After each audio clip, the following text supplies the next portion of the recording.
31, right? To 30, to the end of the chapter. All right. So yeah, we're in this section where it talks about how Parikshit Maharaj is growing up to be he's growing as a royal prince, and he's going to take over the kingdom very soon. And also, it talks about how King Yudhishthira, to atone for the Mahabharata war, he did a horse sacrifice. That's briefly what these verses touch on. So we could just go around, we just have a few verses, read the translations, have the mics on. Right. I'll just read the first one, text. Oh, so you don't have it on screen. Okay. I'll wait.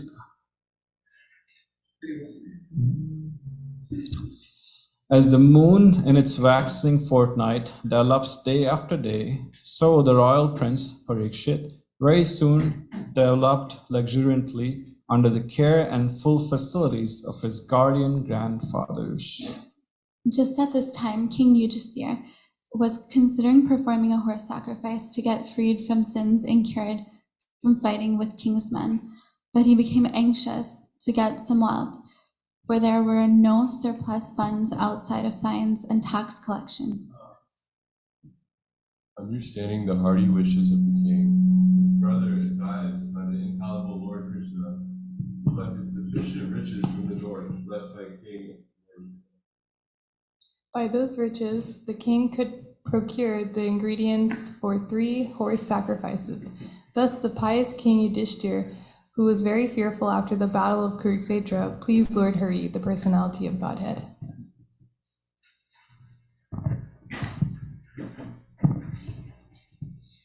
Lord Sri Krishna, the personality of Godhead, being invited to the sacrifices by Maharaj Yudhishthira, saw to it that they were performed by qualified, twice-born Brahmanas. After that, for the pleasure of the relatives, the Lord remained a few months. O Shonaka, thereafter the Lord, having bade farewell to King Yudhishthira, Draupadi and other relatives, started for the city of Dwarka, accompanied by Arjuna and other members of the Yadu dynasty. All right, let's go to the verse 33, right? 34, okay. Tena samrita sambharo dharma putro yudhishthira vajimedai sribhirbhito yagya samayajadhare tena samrita sambharo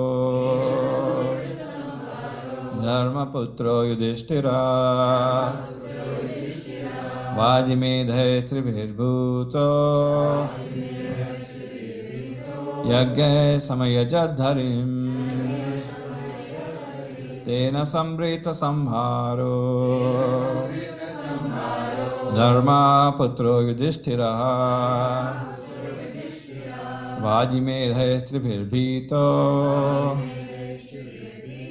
yagya samayajadharim.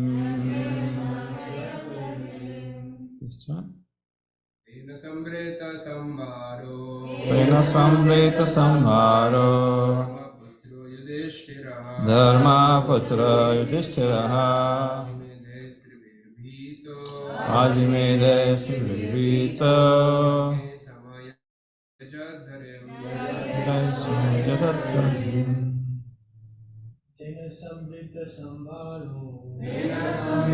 sambharo dharma putra yudhishthira vajimedai sribhirbhito yagya samayajadharim.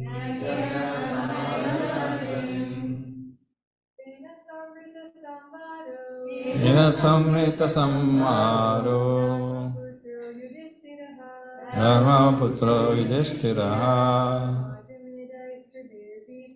vajimedai sribhirbhito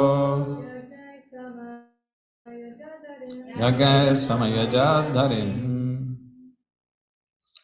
Let's do it together. Tena, with that wealth, samrita,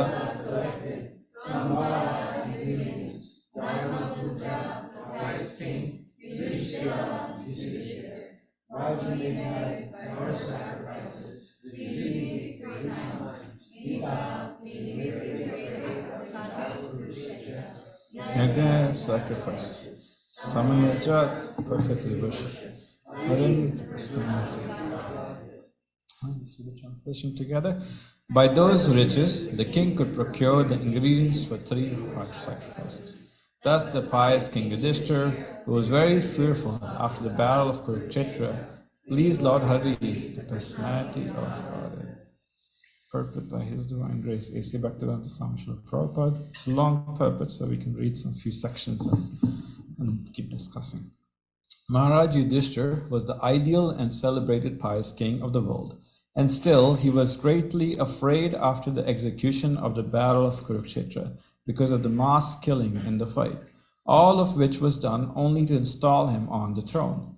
He therefore took all the responsibility for sins committed in the warfare, and to get rid of all these sins, he wanted to perform 3 sacrifices in which horses are offered at the altar. Such a sacrifice is very costly. Even Maharaj Yudhishthir had to collect the necessary heaps of gold left by Maharaj Marutta and the Brahmanas who were given gold in charity by King Marutta. The learned Brahmanas could not take away all the loads of gold given by Maharaj Marutta, and therefore they left behind a major portion of their gift. And Maharaj Marutta also did not again collect such heaps of gold given away in charity. Besides that, all the golden plates and utensils which were used in the sacrifice were also thrown in the dustbins, and all such heaps of gold remained unclaimed property for a long time, till Maharaj Yudhishthir collected them for his own purposes. Lord Shri Krishna advised the brothers of Maharaj Yudhishthir to collect the unclaimed property because it belonged to the king. The more astonishing thing is that no subject of the state also collected such unclaimed gold for industrial enterprise or anything like that. This means that the state citizens were completely satisfied with all necessities of life and therefore not inclined to accept unnecessary productive enterprises for sense gratification. Maharaj Yudhishthir also requisitioned the heaps of gold for performing sacrifices and for pleasing the Supreme Hari personality of Godhead. Otherwise, he had no desire to collect them for the state treasury.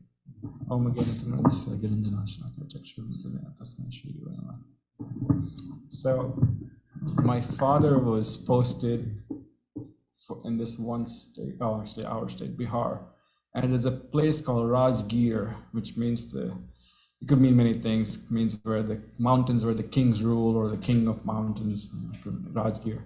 And there was this one site where it was a mountain basically, or a hill, and it was known that there was a cave in there where this particular king, King Bimbisara, he used to eat from a golden plate every day and then discard it. Because what else do you do with gold plates when you eat out of them?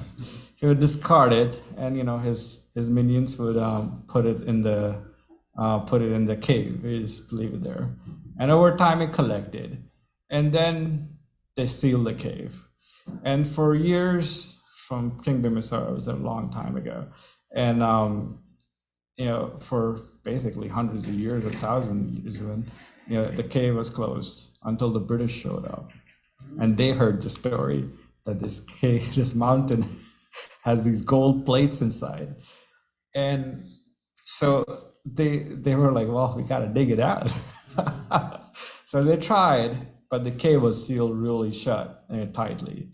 And when I went there as a kid, they showed me like there was this one spot where they used a cannon to blow off the cave entrance, but it did not. And what happened is, because of the blow, so that area is very high on sulfur in general. So because they did that, some sulfur was released, and people started freaking out that it's going to be an issue, and so they just left it. No one's ever opened that cave tried to open that cave since then. So all those gold plates are still there. Even my father worked for the Ministry of Defense, but even they did not try to open that cave. So even though they were doing a project over there, was that? Drop your pin. But yeah, it just made me think of that. Yeah, I mean, there's still those, there's still sites in India where there's unfathomable wealth. This one temple, the Padmanabha temple in India, South India, it has 6 vaults, and each vault has just exquisite gold and jewelry, and not just gold, but like antiques. Just because they're antique, they're worth like millions, and the whole treasury is probably could be easily worth $1 billion or more. And it's there. The 6th vault actually can only be opened by mantras. They can't. They showed us, they actually did back, I don't know, maybe it was 10 years ago, they did an inventory for the temple because it's so like, oh, we gotta keep track of everything. And so, but they could not open the 6th vault. It said that you can only open it by mantras, and if you try otherwise, you shall be cursed. And if you look at the door, it has these snakes on it. It's like a Harry Potter door or something. It's like from the second movie. But what was it? The second movie, anyways. Well, chambers, the chamber of the secret. What is chamber of the secret? Yes, that's what it looks like, and it can be only opened by mantras said by specific brahmanas. So there's no inventory of that 6th vault. The other ones they're able to open and do an inventory. But yeah, so there's so many places where there's so much wealth, and wealth is a symptom of piety. Whenever there is piety, whenever people recognize that there is God, and whenever they serve God, naturally there is wealth. The earth just produces wealth. Even America, and that's why the Europeans came to South America, and they were exploring everywhere because they were in search of spices and gold and whatever else they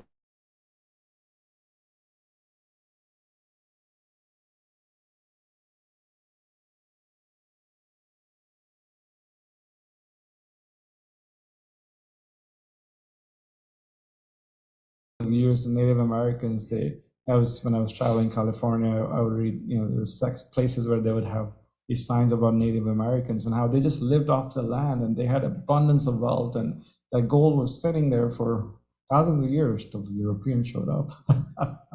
And killed all the Native Americans to take all the gold. But yeah, that's Prabhupada's point, that when one's goal of life is actually to develop spiritually, they are just happy with the basic necessities of life, and they do not go after even heaps of gold that's just lying down the road. Can you imagine if there was like a heap of gold, just here somewhere? I mean, it would be gone. And it's reversed in Kali Yuga. In this age, it's even total opposite. The currency that's supposed to reflect the amount of gold a country has, now it does not reflect that, especially in America. And Nixon did that, and Prabhupada talks about it in one of his purports. He changed the gold standard. So basically, they just print money. And this is not a conspiracy theory, it's well known. This is basically print money, which is not actually backed by the gold America has.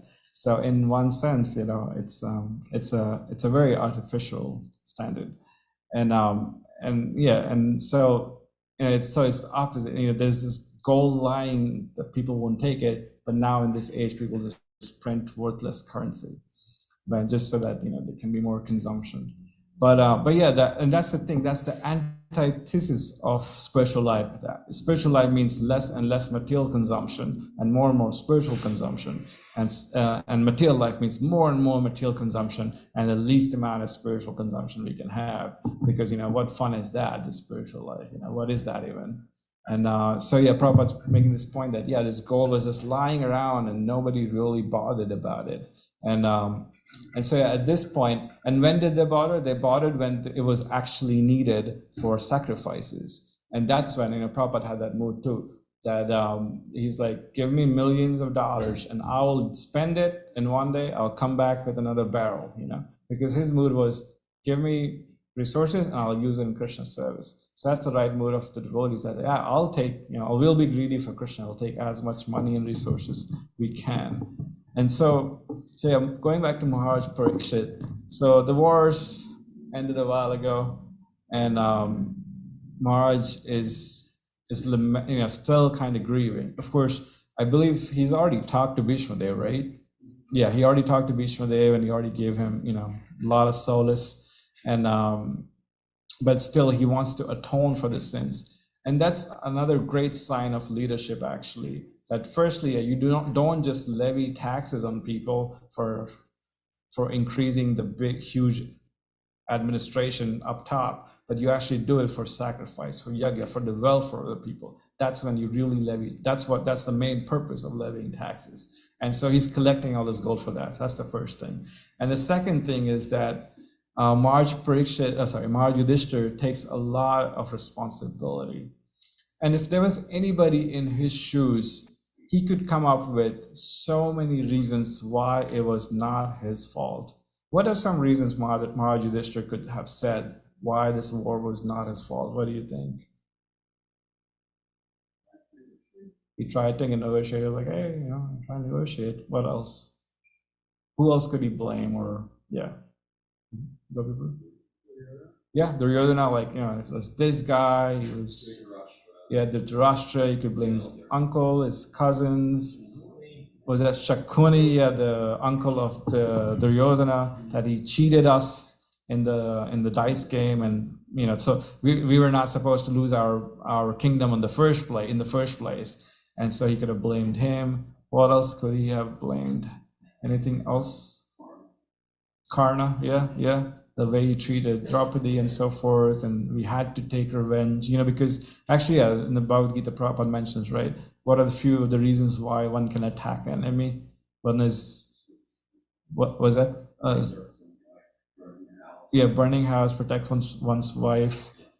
If one takes over one's land, I believe. Is there anything else? One who gives poison, which they did also do that, right? Yeah, they did basically all of those things, right? I think there's one more, maybe. I'm not sure. Was that? Sure. So if one attacks one's wife, one takes your land, one burns your house, I believe. And what was the other one you said? Poison, if one tries to poison you. One comes with a deadly weapon, and one who... For wealth, if one comes for your wealth and land and so forth. So basically, when an aggressor does those things, you have every right, according to the laws of Dharma, to actually retaliate. And so Maharaj Yudhishthira could have said all those things, these are the various causes. This war is simply a reaction to their, ill activities. So he could have very easily, and nobody would have bat an eye. And he could have just, of course he was, but also he could have just portrayed this image of, I am the good, I'm good versus evils, I am this righteous person. He's literally, he's Dharma Putra, literally, he's the son of Dharma, he's son of Dharmaraj. If there's anything, to do with Dharma, that's him, because he's literally the son of Yamaraj, who is Dharmaraj, the ruler of Dharma. And so nobody can really question him, and he acted according to principles of Dharma. So he could have blamed anything and everybody and portrayed this great image that we are the good guys, and these nasty people were, harassing the kingdom, the earth, and we actually got rid of them. And in World War II, Hitler was a jerk. He was an evil person, and that was a spirit that we got to fight this guy to save the planet, basically. And so the Allies came, and they still make movies about World War II, and that's great. They were fighting this crazy fascist guy, but they took that and they used it for their to show we are great. Of course, America has done all kinds of stuff to other countries, but that's another class, but another poli-science class. But they portray this image that we are these great people, saviors of the world, and again they still make movies about it. And so Maharaj Yudhishthira could have done the very same thing. He could have made movies about it, but he did not. He instead took responsibility. That's the quality of a Vaishnava. He's para dukkha dukhi. He can feel the pain of others. We feel our pain, right? We go through so many things, but when a devotee feels the pain of others, and that's no small thing, to feel the pain of others. Many people do not have the ability to do so. And those who have the ability to do so, they might just say, well, not my service, or not my, duty. But then a Vaishnava goes above and beyond to not only feel the pain, but actually do something about it. And so that was Maharaj Yudhishthir's mood. And that is the mood of all of our acharyas. And Radhika Raman Prabhu in Houston, he was giving class on Narada Muni. And he was saying that the Narada Muni, that was his mood when he saw Mrigari. And when he saw those animals, the Mrigari was his hunter. He would just kill these animals like half dead just because it was fun. And so Narada Muni saw these animals and he felt their pain. And so when we are also going about in this world, we want to see that we really want to, you want to go out and feel everybody's pain. That sounds like a lot of fun, isn't it? But it could also be, if you look at it this way, that you could be more empath and you could empathize more with people's problems and not just always be in our own heads, right? And when we actually do that, when we're able to empathize with other people's problems, then our life actually gets better because then we're just not engrossed with our own problems. And that is the mood of all these various Vaishnavas, especially in this case here, over here, Maharaj Yudhishthira is really empathizing with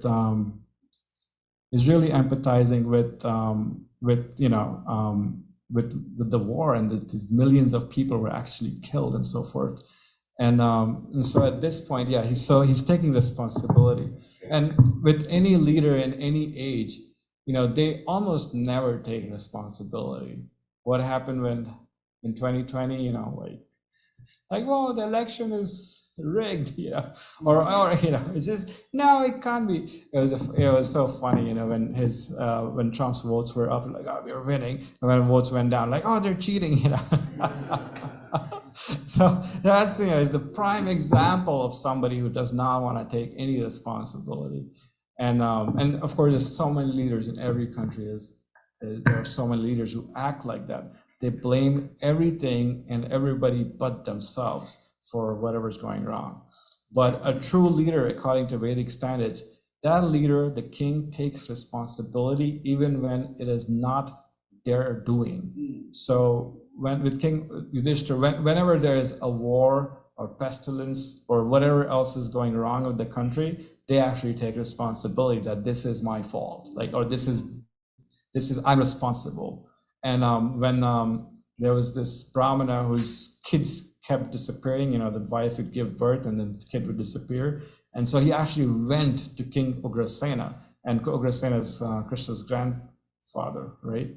And so he went to him and he said that, what's happening in your kingdom? Like, what kind of a king are you? And of course, King Ugrasena has nothing to do with it. It's not like he's not kidnapping the kids, or he's not, orchestrating the whole thing.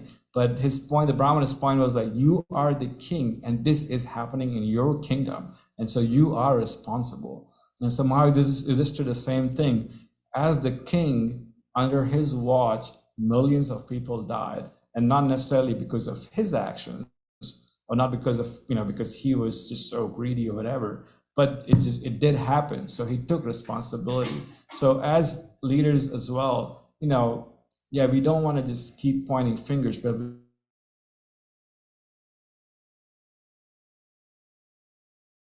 what can we do and so forth, and not just be like, oh, this person didn't clean the pots, or this person didn't do that, or whatever else. And of course, you do want to message that person, but but at the same time, we want to have this broader vision that we have responsibility, and that's a sign of leadership.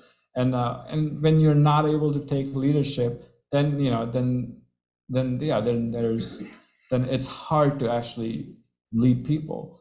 To lead people means to be a great follower, actually.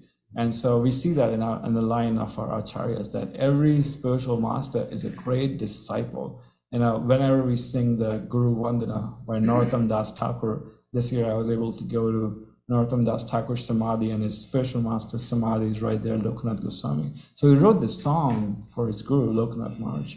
And so he wrote it for him, and it's just so beautiful, the whole song that, he says how the spiritual master's glory is known all over the three worlds. And there's so many nice points that he writes in the song. And he was such a great disciple. He was the son of a king, and he wanted to get initiated by Lokanath Goswami. And Lokanath Goswami was just a mendicant. And so he went to Vrindavan, And he asked Loknath Maharaj for initiation. But Loknath said, I don't initiate. I have no disciples. I don't have any desire to initiate. I don't want followers and so forth. And so what does Narottam Das Thakur do? He starts serving him. And how does he serve him? Anyone remember how he started serving him? Yeah, Prema? He would clean up his bathroom area, yeah. Which even back in the day was not even a bathroom. He would just go in the woods and he would, do his daily business, and he would actually just clean up that area. And so next day when Loknath Goswami came, he was like, "Oh, it's clean," and he did that for how long did he do it for? Anyone remember? He did it for 1 year. 1 year. It wasn't just like, oh, it was a great week, clean the bathroom for a week. He did for every day for 1 year. And he was the king of a son, that's how he was raised. But how was that? Yeah, son of a king. Oh, I said king of a son? Okay. Son of a king. But yeah, and so that's Narottam Das Thakur. And so yeah, great leaders come from great followers, actually. And so first one has to become, a nice disciple, and then they can lead others, because then they're able to see what the spiritual master's mood is. They're able to actually imbibe that. They're actually able to learn. And, Ananda was telling me about how there are they're cooks, right? They're chefs. And she said that there's some documentary or something. And so the chefs who go to fancy schools, and then or the assistants and then they work under a chef, they're not the best students, because they already think that they know it all. And in the documentary said that those assistants who actually came from other countries, and then they're learning from chef, they're very eager to learn, and because they realize that I do not know. And that was Aristotle, right? That was Socrates. That was Socrates' conclusion. I know that I do not know. And that is the start of knowledge, actually. And we really realized, because he went around town asking everybody, and the politician said, "Oh, nobody knows, but I know everything." And and then he went to the steel whatever guy, the steel man, whatever, they make the swords and everything. What's it called? Blacksmith, yeah. And they said, "Oh, well, I know everything because I make the sword." So everybody knew everything because of their particular task that they were doing. But then, then he realized that he knows because he does not know. So that's actually a start of Atato Brahma Jigyasa, what is the meaning of life and so forth. And so one actually has to first become a disciple, a nice follower, and learn from the spiritual master and other acharyas, and then they can go forward. So yeah, King Yudhishthira is a great example of a leader, right? Because he takes responsibility when nobody really can point fingers. Yeah, nobody is really pointing fingers at him, actually, at this point. No one's saying like, "Oh, you guys, you ruined everything, so what, you had to go to 14 years of exile." No one's saying that. They're all happy that he's the king, but he's taking a lot of responsibility. And that's the mood of a leader. All right, let's go to the next paragraph. Anyone want to go ahead and read the next paragraph?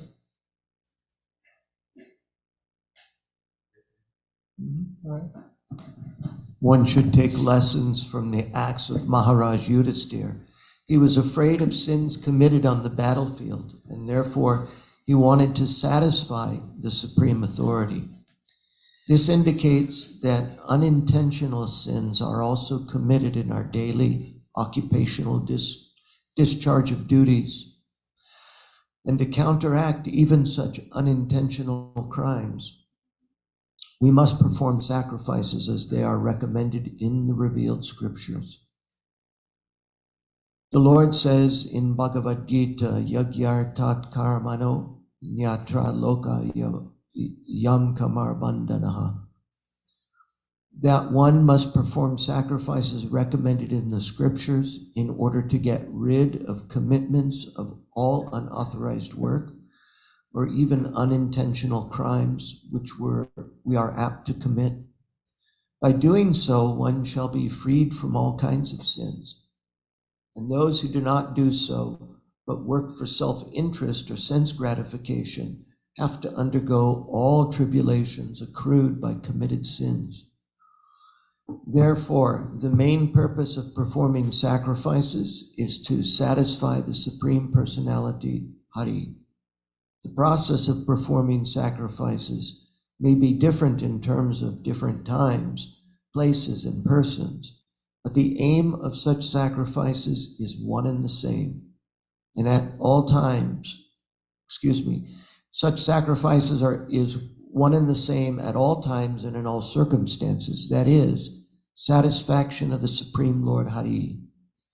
That is the way of pious life, and that is the way of peace and prosperity in the world at large. Maharaj Yudhisthira did all these as the ideal pious king in the world. Go ahead, keep reading. One more paragraph. If Maharaj Yudhisthira is a sinner in his daily discharge of duties and royal administration of state affairs, wherein killing of man and animals is a recognized art, then we can just imagine the amount of sins committed consciously or unconsciously by the untrained population of Kali Yuga, who have no way to perform sacrifice to please the Supreme Lord. The Bhagavatam says, therefore, that the prime duty of the human being is to satisfy the Supreme Lord by performance of one's occupational duty. Bhagavatam 1-13. Go ahead, anyone else?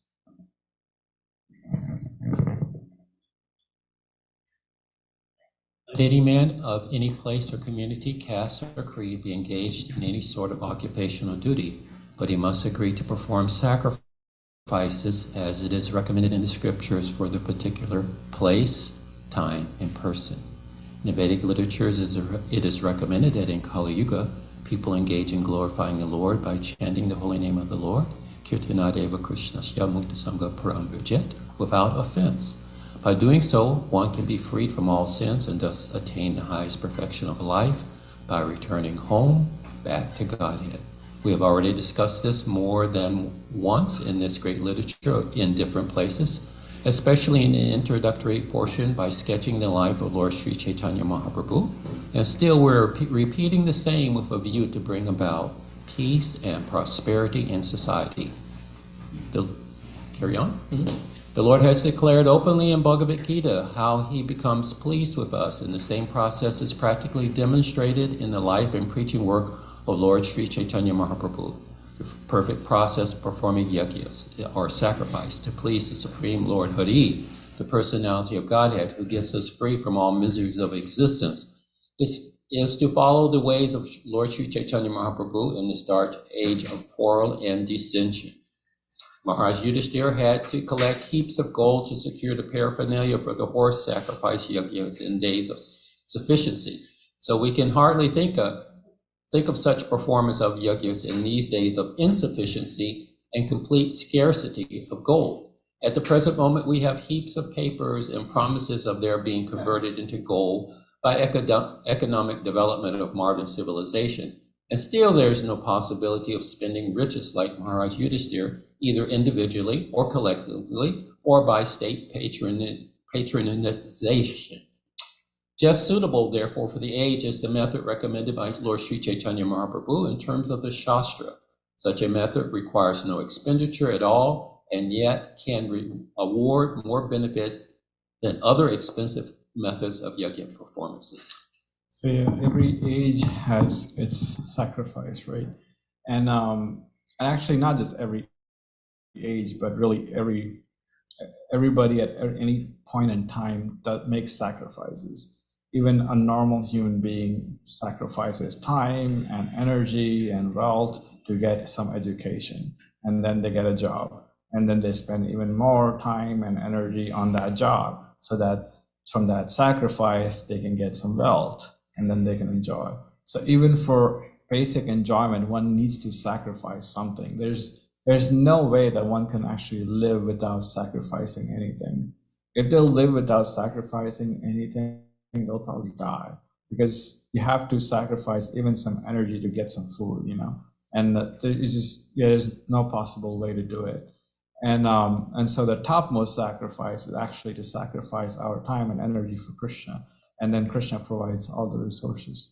And Radhika Prabhu was talking about the Mrigari pastime, and Narada Muni when he met Megari was an outcast. He was a hunter, lived in the forest. Cultured people didn't really want to look at him. So he's somebody who's half kills animals. And when Narada Muni met him, he said, "Oh, I have something to beg from you." And so Megari was quite shocked, like, "Oh wow, this elevated person is asking me of something." Firstly, he's an elevated person is talking to me in the first place. And secondly, he's asking something from me. And he said, "What could I possibly give you?" And so at that point, Narada Muni said, "Oh, I just have one request, that you chant Hare Krishna and become a devotee." Now he did not say that, actually. He didn't just, he asked him what he could do. He asked him, "Could you just kill the animals?" And he said, "Sure." So that's, as a devotee, you want to also, when we meet people, we want to see where they're at and what's the little next step that they can take in Krishna service. And so he asked him, "Could you just kill the animals?" He said, "Okay, sure." And then after that, he asked him, they had some more conversation, and then he asked him to break his bow. And then he was shocked. And then Megari said, "But how will I feed my family then?" Which is a very natural response. Like, basically you're asking me to let go of my livelihood. And so then Narada Muni, he didn't just say, "Oh, Krishna will provide," but he actually said, "I'll send food. I will send you prasadam." So that's another thing, we want to actually show care and compassion to people and not just be, like, "Oh, well, Krishna will do everything." And of course that is true, which ultimately everything does come from Krishna, but we do want to show support and care. And so Narada Muni said that. And then actually Narada Muni left away, and he asked him, actually, finally he did ask him to worship Tulsi near the Ganges, I believe. And so at that point, when he started doing that, people saw that he was, they were like, "Oh, the saintly person is worshiping Tulsi," and so they actually started sending bhoga, they started sending food to him. And so later, when Narada Muni visited him with his friend Parsha Muni and Narada Muni were just, traveling, and Narada Muni said, "Oh, I have a disciple right here, and in this area." So he said, "I want to introduce him to you." And so they went towards his house, and Megari was coming, and he was kind of jumping. And so Parsha Muni was like, "Why is he jumping?" And so Megari said, "Oh, there are these little ants. I do not want to kill these ants." So he, from half killing animals, he went to, like, "I do not want to even kill an ant." So it was quite the change. And so at that point, first question Narada Muni asked him was, he didn't ask him, "How's the worship going?" He didn't ask him, "Are you chanting rounds? Which canto of the Srimad Bhagavatam are you reading?" And he asked him, "Do you have enough food?"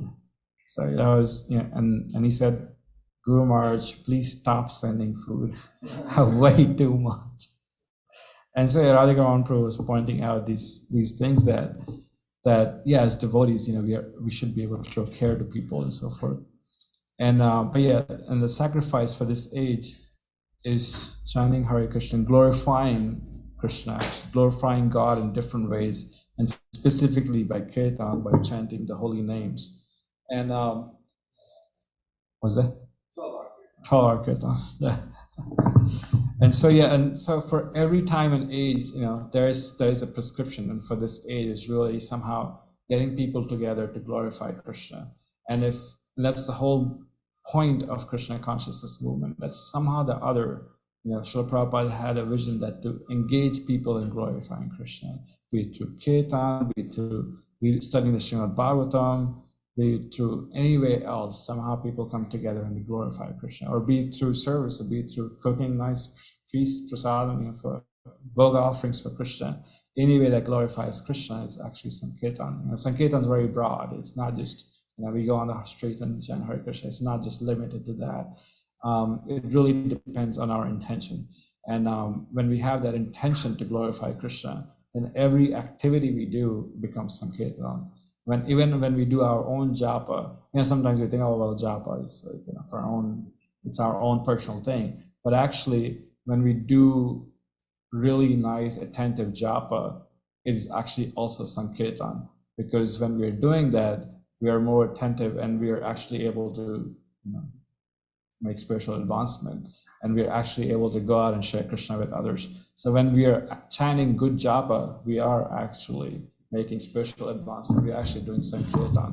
And so yeah, and for anything, anything else for that matter, we're if we be it in class, hearing Srimad Bhagavatam and talking about Krishna's pastimes, or going to Krishna lunch on campus and giving them that one scoop of halwa, and them appreciating the prasadam, that is also Sankirtan, because when they appreciate prasadam, they're actually appreciating Krishna. And there's a class where Radha Maharaj was saying that a person who glorifies the devotees who made the prasadam actually makes more advancement than the devotee who cooked the prasadam. And so he was saying, oh, then everybody just starts appreciating. Nobody wants to cook. Yeah. But that's the point. Somebody cooks the prasadam for Krishna so that others can have the opportunity to appreciate the prasadam and the devotee. And what else? So yeah, so Sankirtan is very broad, and we can't just have a limited view of Sankirtan. And each one of us, by practicing Krishna consciousness and actually setting an example of a devotee of Krishna, just by setting an example, one is actually doing Sankirtan, but one is actually preaching. And it's not just limited to, going out on the street and chanting and just doing Harinam. Of course, that's there, but there's a lot that goes. Is there anything else at that point? No. We were just talking about what are the almonds. The almonds. Okay. Yeah, but yeah, it's not just limited to going out on the street. Actually, there's so much more to it. And so yes, that's the whole thing about this age, that the glorious thing that one does not have to perform these huge sacrifices. One does not have to spend a lot amount of money on huge sacrifices. One does not have to do great pompous deity worship. And one can simply just chant Hare Krishna or read the Srimad Bhagavatam or speak about Krishna, and one can actually make a lot of spiritual advancement and perform the sacrifice of this age, and to glorify Krishna. Let's see. There's 2 more paragraphs. Any other thoughts or comments? Yeah. Go people, and then Advaita, and then John, and then one. I was just thinking about what you mentioned. Sometimes we just say to people, "Oh, Krishna will take care of everything." Maybe we can rather think, "Yes, Krishna will take care of everything," but maybe we are the instrument that Krishna is trying to use to help someone else.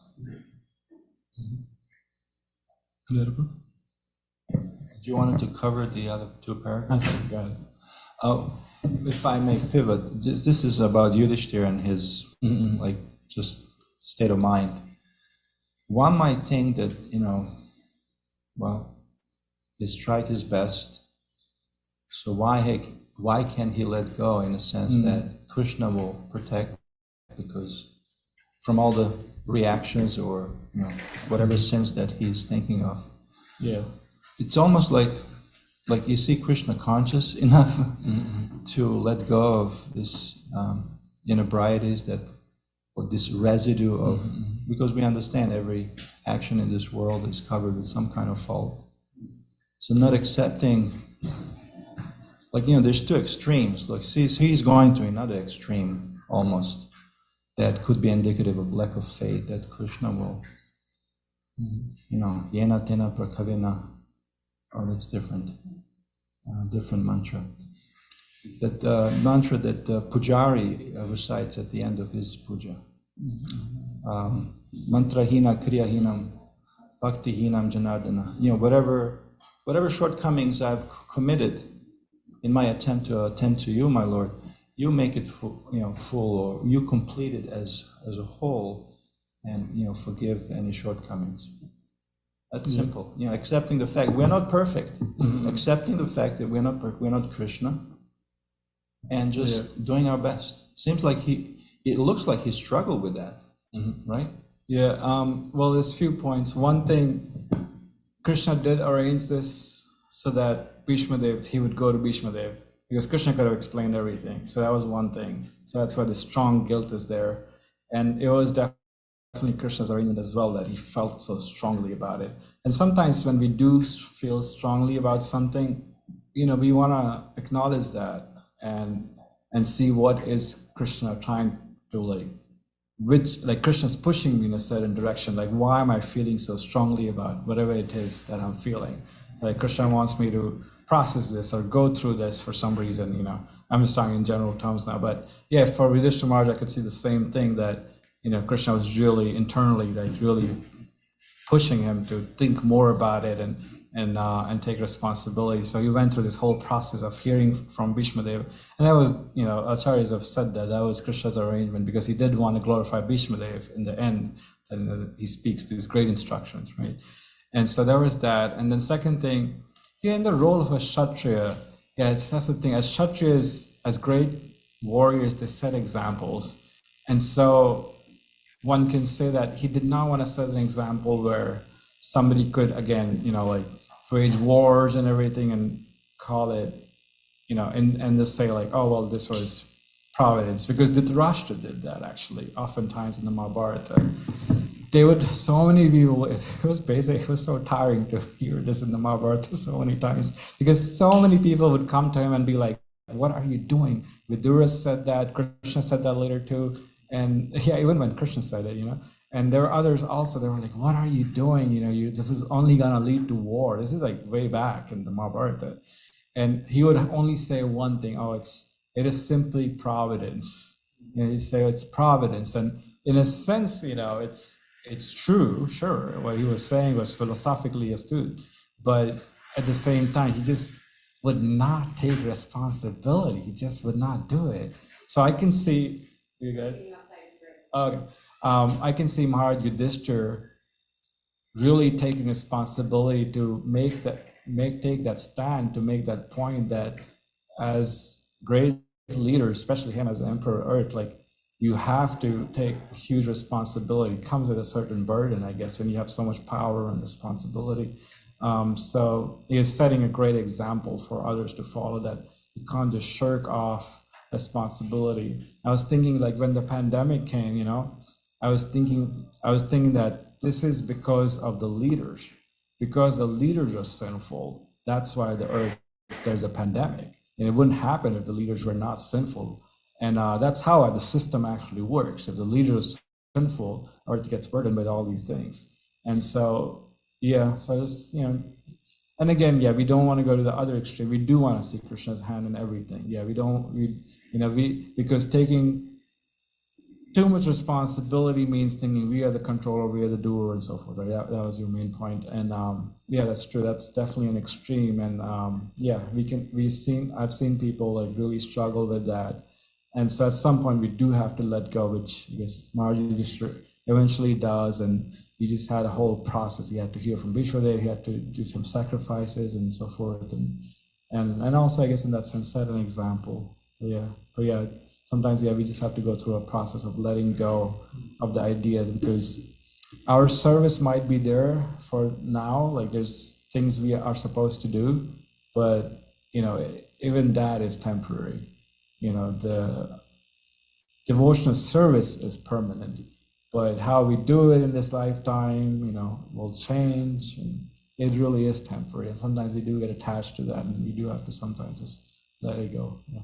All right, I guess we should. And there are a few points I'm going to take. John, you didn't have a point? No? You have a point for? 1 minute for? Last point. Real quick. If you take up leadership, you will be criticized. I didn't want to go without that caveat. Okay, I'll be a leader and I won't be criticized. That just will not happen. All right, young question about Namaste.